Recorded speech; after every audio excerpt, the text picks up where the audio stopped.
bullying black folks into being your pack mules and your scapegoats yet again for your fight for freedom is anti-black, and it is perpetuating white supremacist delusion. Period. I believe in functional solidarity. Functional solidarity is the collaboration across culture for the greater good of humanity. Anti-blackness cannot exist there, period. Since the first of my ancestors stepped off of that ship into enslavement to this very day, we have been the social experiment that whiteness used to establish systemic oppression that they would enforce on literally everyone else. It happens to this day. Period. Now that folks are sitting down, it is not that we don't have empathy. It's not even that we don't care. A lot of us told y'all this. We told y'all this. Y'all saw what they were doing to us, and then they did it to you. And then a lot of y'all still voted against your own best interest. This is not about me pointing fingers. This is about me trying to wake you people up so that you understand what your real fucking enemy is. These people have convinced you that you are quote unquote better than us because you're not black on the social hierarchy of whiteness. And now because all of these things are happening and we're not going to keep putting our lives on the line in the same way in order to be able to support and to scapegoat and to be your pack mule, now it's a problem.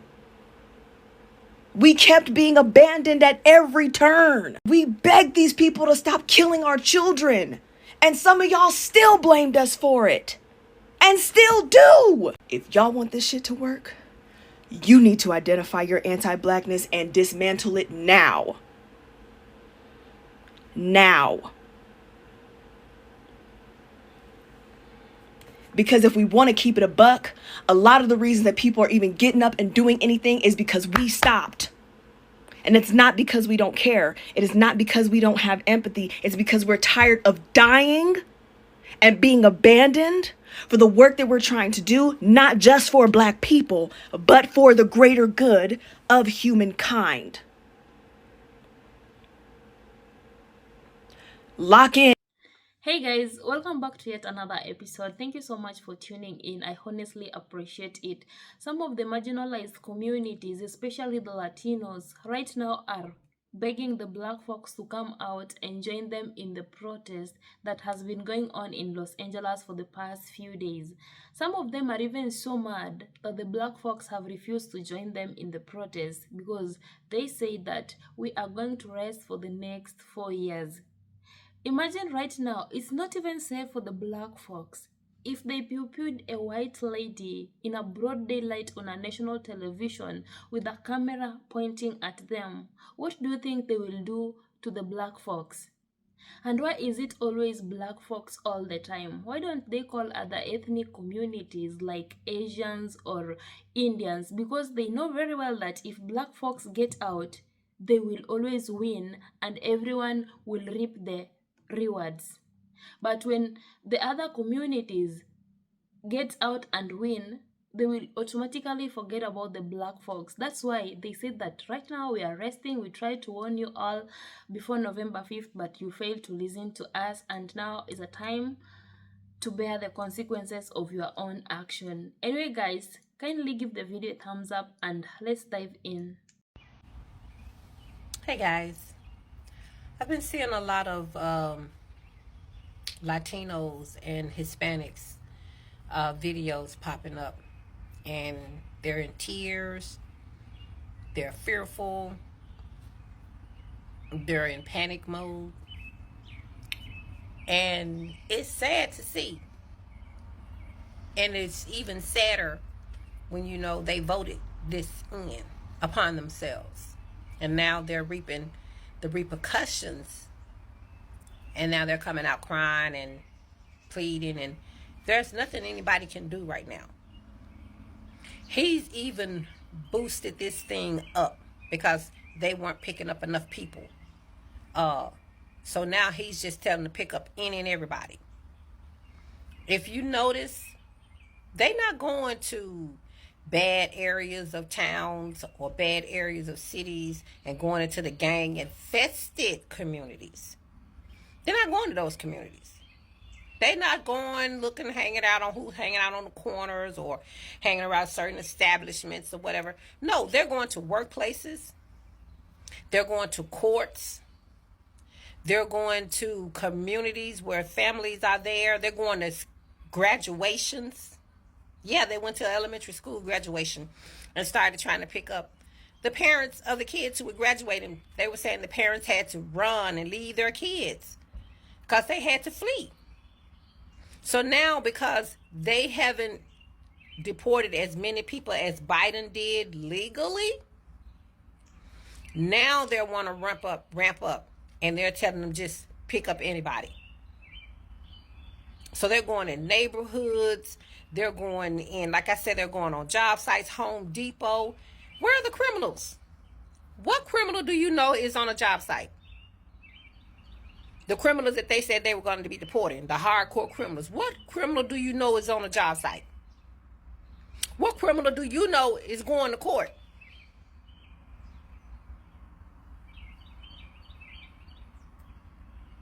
And now you guys are up. Excuse my French. I'm not going to even say it. Y'all up the creek without a paddle. And it's nothing anybody can do. Because he has a stick up his butt about this particular topic. And because y'all gave him the ammo, he's blowing y'all away. Y'all were begged not to vote for this man. You were pleaded with to do not put this man in office. You were reasoned with, you were educated as to why. We didn't just say don't do it. We were telling you the reasons not to do it. But you didn't want to hear that from us. Y'all didn't want to hear one word came out of y'all mouth. You were so arrogant on this social media. One guy was on here hollering out he was going to make it his business to make sure that loses. And was referring to Kamala Harris. So y'all were out here verbally, very boastfully, verbally letting us know what your agenda was, what your intention was, but you got it. He got in office, Kamala Harris did. Now look.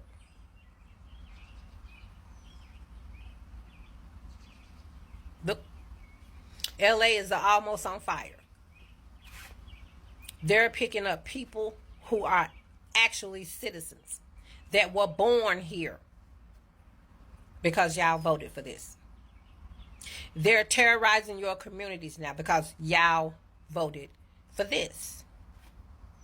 They're showing up at the courts hearing where you're trying to go become illegal, to become legal citizens. They're coming there and snatching y'all as soon as you come out the court room because y'all voted for this. Everything I say they're doing now, I can finish with because y'all voted for this. And now that the chickens have come home to roost, there's nothing anybody can do right now. Because as you can see, the more protesters come out, the more deranged he gets. Pete Hegseth has said that he wants to release the Marines. That's on top of the National Guards. Because y'all voted for this. Y'all had no idea that the people you were trusting were just salivating. They were salivating in the background. Just saying, ooh, come on November 5th. Come on November. Come on November.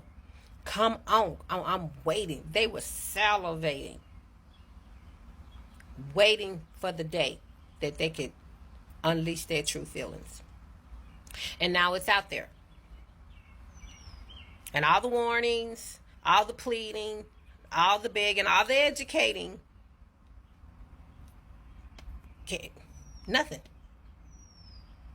It came up with nothing. And now that it's biting you really, really hard, you're begging and pleading for people to come help. How are we going to come and help? What are we going to come and do? Tell us. Because the minute we come out there, what they're just starting to do now, with the tear gas and the rubber bullets, that's going to escalate. to real bullets, and who knows what else. It's too late. The time to ask for help was before the election. The time to plead for help was before you went into that booth. Help me go into that booth and make the most intelligent, the most prosperous vote I can make for me and my family. But y'all wanted to link up. Y'all wanted to link up with a whole other group of people. And you were willing to sacrifice everything. You guys have lost your businesses. You've lost your homes. You've lost your family. You've lost your freedom. And God forbid, some of y'all might even have lost your lives. The damage is done. The damage is done. The only saving grace that will be left for you is that Rockland, New York hand count comes back and shows complete fraud.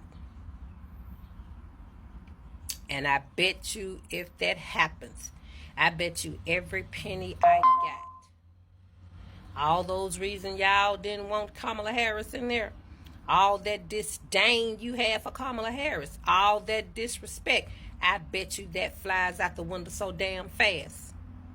Because you know, when you see that woman come in that office, all this chaos cease. All this torture cease. All this mayhem cease. That y'all do know. Because you know why? Because you lived what we tried to tell you. But you weren't going to listen to us. You weren't going to take it. You had to experience it. So now that you're experiencing, hopefully when the time comes for you to make a decision like this again, hopefully you'll remember these days. Hopefully you'll remember these 100 and something days. And you'll reflect. And you'll do something different. You'll make intelligent decisions, not decisions based on feelings. Not decisions based on triggers, but decisions based on facts. So you don't sit up here and put you and your family in harm's way again.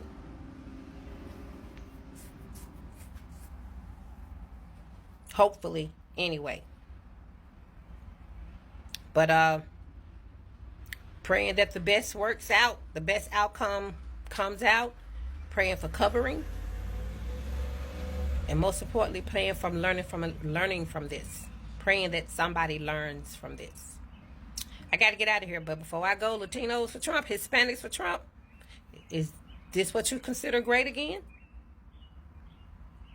My friend's still asking. Bullying black folks into being your pack mules and your scapegoats yet again. I didn't watch the full. I watched the majority of the video. I didn't watch the end. But I just want to say, like, girl, like, I hear you and I felt it in my spirit. It was morale boosting. It was a reality check. A lot of people need to hear that. But, you know, for me, like, to even be really, really real, these mothers don't care. And they rather try their luck living in the wild, wild west. First of all, a lot of people hate America and they hate Americans and they resent us for how we live. And they're mad they even have to come over here to live the way the fuck they do. So they would rather destroy this shit and have all us living like them than have a place for them to come to. And I know that sounds crazy, but I get it on a certain level. Being a black woman, you know, and understanding what it's like for them to fuck communities from the inside, and understanding what black people have to deal with. And then you go to white neighborhoods and you go to the suburbs and they get more funding and you see where the money's going in New York City and you see where it could go and you see who the budget cuts affect, where it's kind of like a this whole thing to the ground aspect. I feel like for a lot of people where like they rather just watch the system, you know, off everybody than do the changes that could be more proactive. And I feel like a lot of people don't realize that because they have lived more comfortable than a lot of other people. So they're looking around like, why doesn't anybody want to do anything? And it's like, because nobody's ever really been doing anything to begin with. So if your life has already been fucked up, no matter where you go, you really don't care if shit gets more fucked up. Speaking as like an African American person being raised in poverty in America, does it get better following the American dream? Does it? These rich kids look kind of weird to me. They look funny looking. Sometimes people be saying they shapeshifters. I don't know. I don't know. But you know, like, do I really want to be like them? Never calling these crackers out. Black people don't seem comfortable in their wealth. They don't seem like they could just do the fuck they want to do. They have to go along with what is respectable, which is a lot of bullshit to me. And that's why, you know, as I get older, I don't trust a lot of wealthy black people, because I see at times where they should be speaking up and saying things they aren't. They're ignorant, they're sexist, classist, and egregious, homophobic, transphobic. So, you know, it looks like a lot of the people who have made it in this country, who followed the steps of the American dream, who voted the right way, who endorse whoever, who support whatever, and act as if there's some neutral party that supports growth around them, don't seem to really actually like be people who are about that action at the end of the day. And you know, I feel like that's where like a lot of the non-votey stuff happened. And then for white supremacists, they've been racist for 500 plus years. These people don't give a fuck. They watch black people hang from trees, and they ate us, and they made furniture out of our bodies. So I don't understand how y'all could even think that demographic care, or even a POC version of that demographic can care. They don't care. They're just gonna cry for help, and then once they get their shit together, shit on you. You know what I mean? And then for black people living in poverty, it's like, this is what we've been going through. So, you know, this is what it's always been, honestly. We're always been heavily policed. In New York City, we had to stop and frisk.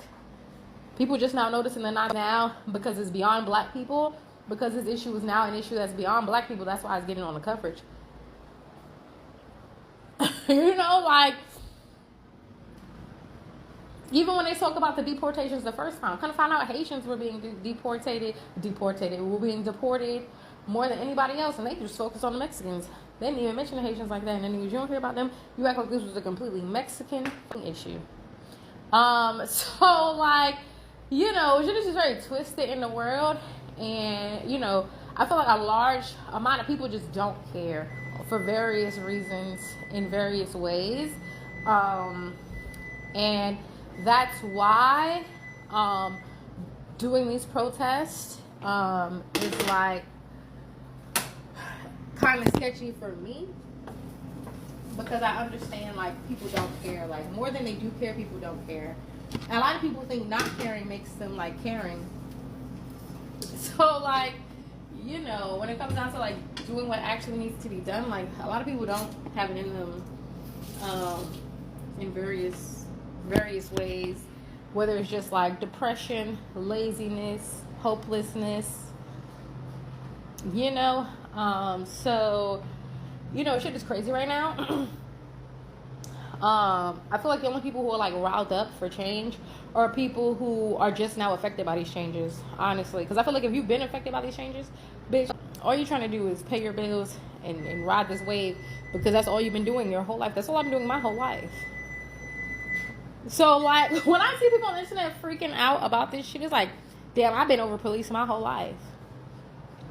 By civilians and the actual cops. Like, this is what I've been going through.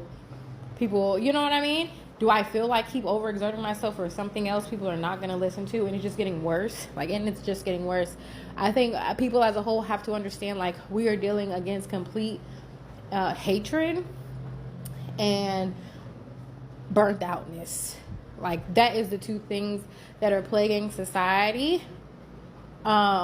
the most when it comes down to whatever movement y'all want to put together. I just suggest people do what they can, like, honestly, and that's what's going to happen anyway, you know. So all these call to actions and all the dramatics, I'm not saying you particularly, but I just see it on Twitter a lot as well. Like, just do what you're going to do. Just do what you feel like is best, and just worry about that. And that's really all you could do in this moment, because to do anything feeling like you have to depend on somebody else, like, we're not at that stage in the game. It would be lovely to be in a place where you could build a community around shit like that.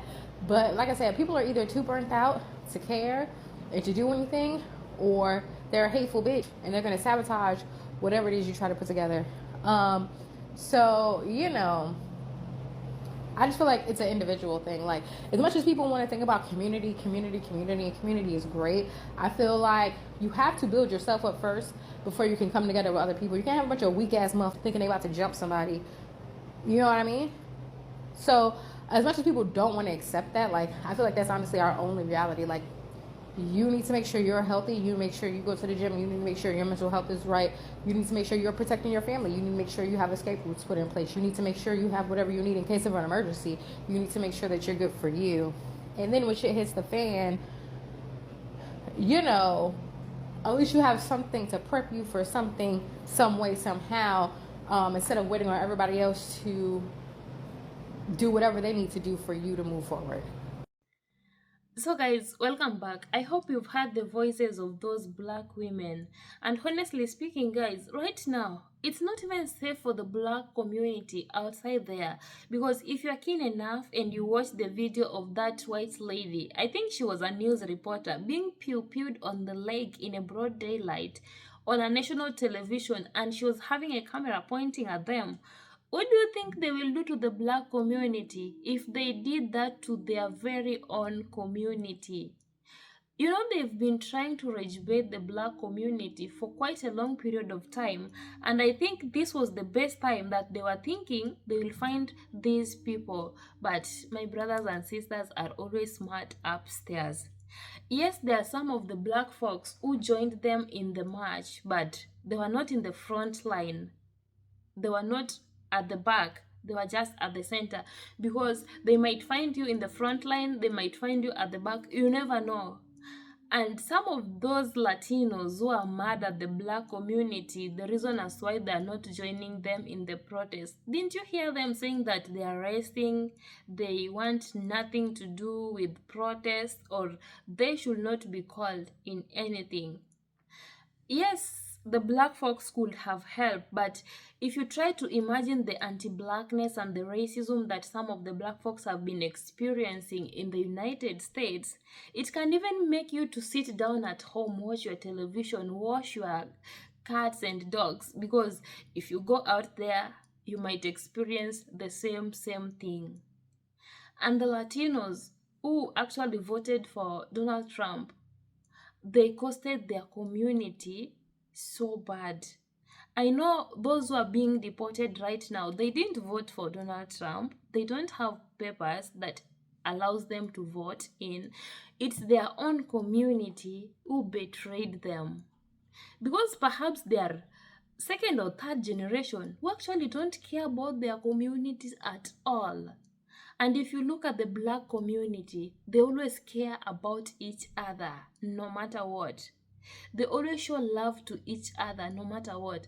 But if you go and vote to someone because you don't want to vote in a black woman, or rather you wanted to punish the Democrats, and now you punish your very own community, it's costing you. Because the very community you punish right now, they're being separated from their families. They cannot go out to work. Their children are scared of going to school because of the ICE raids. And perhaps you want to enact the martial law in the country. So you all need to be careful because it's not easy outside there. You know what, guys? Some of the Latinos actually, they thought that they're bigger and better than the black community, not knowing that all of them are minority groups. Like, they wanted that white acceptance so bad. That's why they voted out of self-interest. It's like they wanted to punish the black community and the whole Democratic Party. But now they punish their very own community. They're embracing the consequences of their own action because the black folks stood their ground and said that they are not going to be rage baited, they are not going to get out to march. And there is this one nice comment that I was reading from a black woman. I want to read it for you. She said that deciding to join a protest alongside a community of people that occupies hiring roles but only selects and advances individuals of their own race while simultaneously belittling the very same Black American people who advocate for and fought for civil rights and equal opportunities is not an easy decision to make. The struggle against oppression is a continuous battle for Black American people. In fact, this is a wake-up call for the community. Black American people, be woke. And they're always woke. Because if they were not, right now they could have been in the street joining the people in the protest. They could have been in the front line, because the other minority groups always know that the Black people, if they join the protest, if they start fighting, they will automatically win and everyone will reap the rewards. But now is a time for other minority groups to fight for the Black people as well, as the Black folks are resting. Anyway, guys, be safe outside there, because it's not easy. Maybe they want to enact the martial law. Just be safe. Make sure you fight for your own community. And it is a time that that energy the Black folks could have used to join the protest, they should be using it to empower the Black community to grow together. Anyway, guys, thank you so much for watching this video. Let me know your thoughts in the comment section, and kindly give the video a thumbs up and subscribe if you are coming across the channel for the very first time. Until next time, guys, I'm your host Judy, and let's meet on my next episode. See you.